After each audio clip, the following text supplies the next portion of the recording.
Joining us right now is Dr. Scott Gottlieb. He's former FDA Commissioner under the first President Trump administration, also a CNBC contributor, and he's on the board for both Illumina and Pfizer. And Dr. Gottlieb, there have been so many things that have been happening on the healthcare front and this administration's new policies. You've been watching all of it very closely, from the executive orders to the new people who are put in place. I just want to step back and say, 100 plus days into this, what is different from what this administration is seeing things, and how is the industry going to react to that? Well, look, I think you're seeing a lot of policies announced, or at least policy intent that's going to have a profound impact on the industry if it goes through. And I'm talking about both the biotech and the pharmaceutical industry. I mean, the tariffs, for one thing, would hit cash flows significantly. About $50 billion worth of drugs are manufactured in Ireland. So if they put a 10 or 20% tariff on those drugs, that's going to hit the bottom line of a lot of drug companies. About 80 billion of the trade deficit, of the $240 billion trade deficit with Europe, is actually pharmaceuticals. So you look at that, you look at what they did with the announcement on drug pricing. Now, that's more of a statement of policy intent. It's unclear exactly what... This is one that came up Monday. It's unclear exactly what they're going to do.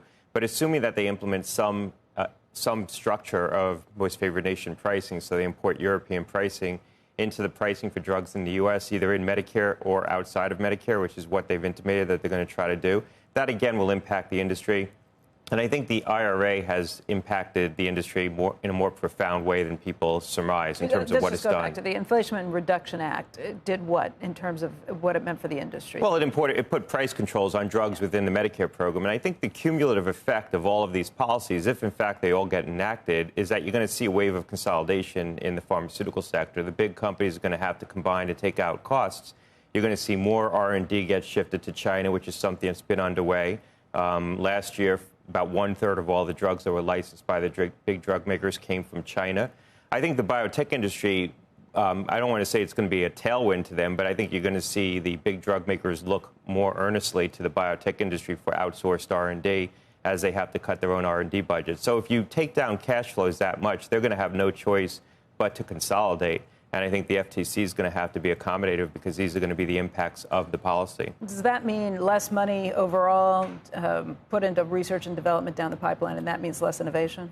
Yeah, there's no question that there's a correlation between the amount of innovation that we see in the drugs that get put into development and the amount of R&D that gets spent. R&D budgets will have to get cut, and there'll be fewer companies investing in R&D. And you're seeing money come out of life sciences more generally with the cuts to NIH. So it's a cumulative impact of all this, I think, is going to have an impact on the innovation sector. Now, look, it's a big innovation sector in the United States. It's been one of our real crown jewels. So there's resiliency in there, but you're going to see less drugs coming out. And at the same time, remember, costs are going up significantly. They're far outpacing inflation in terms of the cost of development. Doing a trial with a complex pharmaceutical, a cell and gene therapy, costs well over $1 billion, upwards of $2 billion. Putting a single patient in a clinical trial with a cell and gene therapy is $1 million, just one patient, enrolling them in a pivotal study. So the costs are going up, the budget's going to come down. I had actually seen Janet Woodcock making an effort to try and push down how much it costs to get through some of these trials, particularly for rare diseases where it's prohibitively expensive, and it just means that these small patient populations are never going to see any innovation if something's not changed there. Do you think this current FDA is open to change like that? I think they talk about it. It's harder to implement that, and they haven't seen actual policy announcements that would do that. I think in terms of trying to lower the cost of development, it's a difficult thing to do because you have to look towards smaller trials, you have to look towards collecting less data, and then you get complaints on the other side of that equation that you're cutting corners. And so this is a difficult thing to do. They just appointed someone to run the Biologics Center at FDA, who over many years has attacked the agency and said the agency was too lax with its requirements for the approval of cell and gene therapies, and opposed many of those approvals because he said that the FDA wasn't asking for enough outcome studies. So it's going to be hard to square that kind of philosophy, and that's the person they appointed into this role with trying to, Vinay Prasad. That's right. That was just last week's announcement. Right. News cycle comes so fast. There are some people in the industry who are massively concerned about this. You sound pretty even-keeled about it. How big of a problem is this? I think it's a problem for patients, and I think it's a problem for innovation, and I think it's a problem for people who rely on the next thing coming to the market, people with chronic forms of cancer who are waiting for continued innovation because they know they're going to eventually outpace their current drugs. I think in terms of the industry itself, the industry is going to find ways to adapt. Like I said, I think the drug makers are going to have to consolidate if, in fact, they see this much money come out of, cash flows. But I think it's a problem for our sector overall in this country, and it's been one of the crown jewels of the United States. Back to your concern about what it means for patients. Maybe that's the more important thing to people who are sitting at home watching this right now, what it means for them. Look, there's many of us that are hopeful that something else will come along. I'm a cancer survivor. Other people are. You're constantly worried about the future and worried about what you're going to need next. There's a lot of people with chronic autoimmune diseases that the current crop of drugs are good for now, but they're looking towards something better. That's been the hopeful thing about the pharmaceutical sector. We've seen so much innovation over the last 20 years. It's really been a profound transformative change in terms of the kinds of therapeutics that are available. They'll still be available. People are going to still invest in this. There's still going to be a return.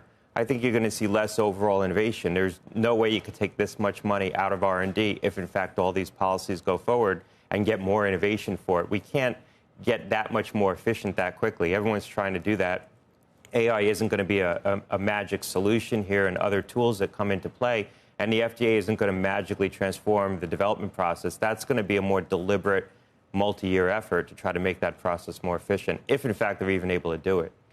Does the administration understand what you've kind of laid out as some of the broad impacts from the variety of all the policies that have been put in place? Is there someone in the White House who's listening? Well, look, we had a discussion the day of the inauguration on the set in Washington about President Trump and his enthusiasm for the innovation that he was seeing during the first term. I talked to him about the cell therapy approval, the first gene therapy approval on his watch, a drug called Kymriah, for a treatment of an acute form of leukemia in a pediatric population, how enthused he was about that approval. That was in the State of the Union address. Right, and he talked about in the State of the Union, the right to try legislation really was a personification of his enthusiasm for that technology. He used to talk on the campaign trail about space-age drugs. People would call me up and they'd say, what's a space-age drug?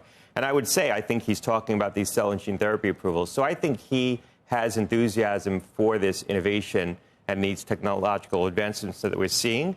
I don't know that he is thinking about exactly what's happening at FDA and how the price controls may impact investments in these kinds of innovations.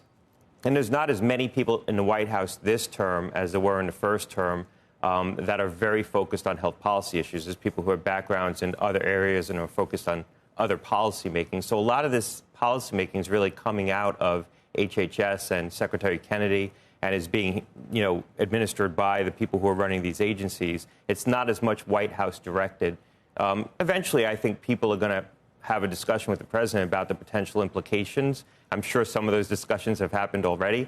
But I would say at his core, he's very enthusiastic about this technology. And so I think he will be sympathetic to arguments that there really is an impact on innovation happening as a result of some of these policies.